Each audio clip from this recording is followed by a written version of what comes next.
राधे राधे दोस्तों, कैसे हैं आप सब। हमारे YouTube चैनल में आपका स्वागत है।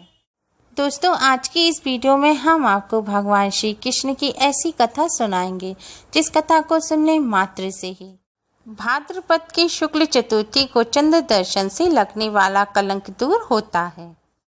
दोस्तों, भाद्रपद माह के शुक्ल पक्ष की चतुर्थी गणेश चतुर्थी के रूप में मनाई जाती है। इसी दिन भगवान श्री गणेश जी का जन्म हुआ था। यह तिथि भगवान श्री गणेश जी को अत्यंत प्रिय है। गणेश जी को चतुर्थी का स्वामी कहा गया है। भाद्रपद माह की शुक्ल पक्ष की चतुर्थी के दिन चंद्रमा का दर्शन करने से मिथ्या कलंक लगता है, इसलिए इस दिन चंद्र दर्शन करना मना होता है। इस चतुर्थी को कलंक चौथ के नाम से भी जाना जाता है। भागवत पुराण के अनुसार भगवान श्री कृष्ण भी इस तिथि पर चंद्र दर्शन करने के पश्चात मिथ्या कलंक के भागी बने थे। भागवत पुराण में ही भगवान श्री कृष्ण की एक ऐसी कथा है जिसे पढ़ने या सुनने मात्र से ही भाद्रपद शुक्ल चतुर्थी पर चंद्र दर्शन से लगने वाला दोष दूर होता है तथा मिथ्या कलंक नहीं लगता। श्री भागवत पुराण के अनुसार भगवान श्री कृष्ण की कथा इस प्रकार है। एक बार जरासंध के भय से श्री कृष्ण समुद्र के मध्य नगरी बसाकर रहने लगे। इसी नगरी का नाम आजकल द्वारकापुरी है। द्वारकापुरी में निवास करने वाले सत्राजित यादव ने सूर्य नारायण की आराधना की। तब भगवान सूर्य ने उसे नित्य 8 भार सोना देने वाली समयंतक नामक मणि अपने गले से उतार कर दे दी। एक बार सत्राजित राज दरबार में पहुँचे। वहाँ सत्राजित ने मणि के बारे में राज दरबार में बताया। तब भगवान श्री कृष्ण ने उस मणि को राजकोष में जमा करने की इच्छा जाहिर की। भगवान श्री कृष्ण उस सोने को प्रजा के कार्यों में लगाना चाहते थे, लेकिन सत्राजित यादव को यह बात पसंद नहीं आई। सत्राजित ने वह मणि श्री कृष्ण को ना देकर अपने भाई प्रसन्नजीत को दे दी। एक दिन प्रसन्नजीत घोड़े पर चढ़कर शिकार के लिए गया। वहाँ एक शेर ने उसे मार डाला और मणि ले ली। रीछों के राजा जाम्बन, जो भगवान श्री राम के समय में थे, उन्होंने उस सिंह को मारकर मणि ले ली और गुफा में चले गए। जब प्रसन्नजीत कई दिनों तक शिकार से ना लौटा तो सत्राजित को बड़ा दुख हुआ। उसने सोचा श्री कृष्ण ने ही मणि प्राप्त करने के लिए उसका वध कर दिया होगा। अतः बिना किसी प्रकार की जानकारी जुटाए उसने प्रचार कर दिया कि श्री कृष्ण ने प्रसन्नजीत को मारकर समयंतक मणि छीन ली है। इस लोक निंदा के निवारण के लिए श्री कृष्ण बहुत से लोगों के साथ प्रसन्नजीत को ढूंढने वन में गए। वहाँ पर प्रसन्नजीत को शेर द्वारा मार डालना और शेर को रीछ द्वारा मार डालने के चिन्ह उन्हें मिल गए। रीछ के पैरों की खोज करते करते भगवान श्री कृष्ण जामवंत की गुफा पर पहुँचे। वहाँ पर भगवान श्री कृष्ण ने अपने साथियों से कहा कि मैं गुफा के अंदर जाता हूँ। 7 दिन तक तुम मेरी इस गुफा के बाहर प्रतीक्षा करना। अगर मैं ना लौटूं तो तुम द्वारका चले जाना। यह कहकर भगवान श्री कृष्ण गुफा के भीतर चले गए। वहां उन्होंने देखा कि जामवंत की पुत्री उस मणि से खेल रही हैं। श्री कृष्ण को देखते ही जामवंत युद्ध के लिए तैयार हो गए।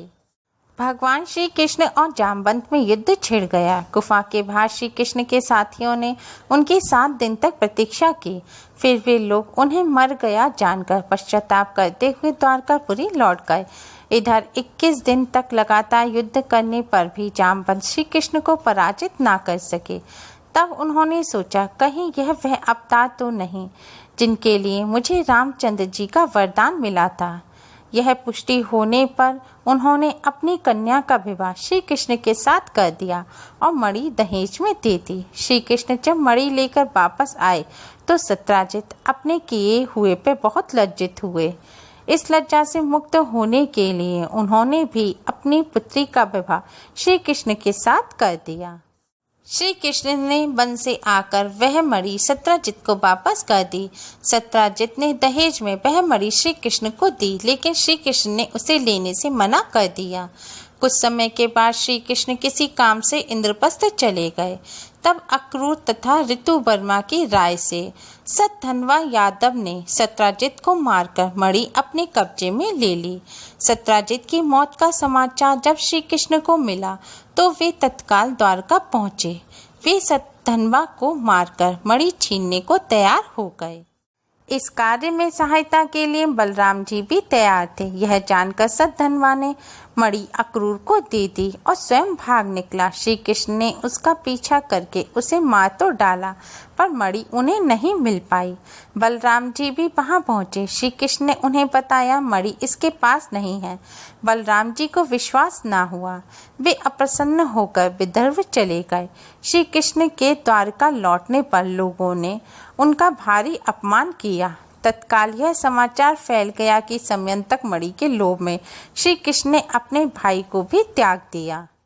श्री कृष्ण इस अकारण प्राप्त अपमान के शोक में डूब गए थे कि सहसा वहां नारद जी आ गए। उन्होंने श्री कृष्ण को बताया, आपने भाद्रपद शुक्ल चतुर्थी के चंद्रमा का दर्शन किया था, इसी कारण आपको इस तरह लांछित होना पड़ा है। श्री कृष्ण ने पूछा, चौथ के चंद्रमा को ऐसा क्या हो गया है जिसके कारण उसके दर्शन मात्र से मनुष्य कलंकित होता है। तब नारद जी बोले, एक बार ब्रह्मा जी ने चतुर्थी के दिन गणेश जी का व्रत किया था। गणेश जी ने प्रकट होकर वर मांगने को कहा तो उन्होंने मांगा कि मुझे सृष्टि की रचना करने का मोह ना हो। गणेश जी ज्यों ही तथास्तु कहकर चलने लगे। उनके विचित्र व्यक्तित्व को देखकर चंद्रमा ने उपहास किया। इस पर गणेश जी ने रुष्ट होकर चंद्रमा को शाप दिया कि आज से कोई तुम्हारा मुख नहीं देखना चाहेगा।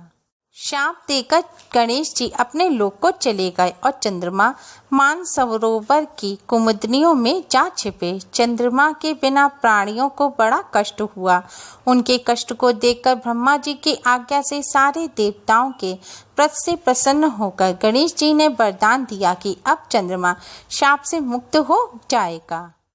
पर भाद्रपद शुक्ल चतुर्थी को जो भी चंद्रमा के दर्शन करेगा उसे चोरी आदि का झूठा कलंक जरूर लगेगा, किंतु जो मनुष्य प्रत्येक द्वितीया को चंद्रमा का दर्शन करेगा वह इस लांछन से बच जाएगा।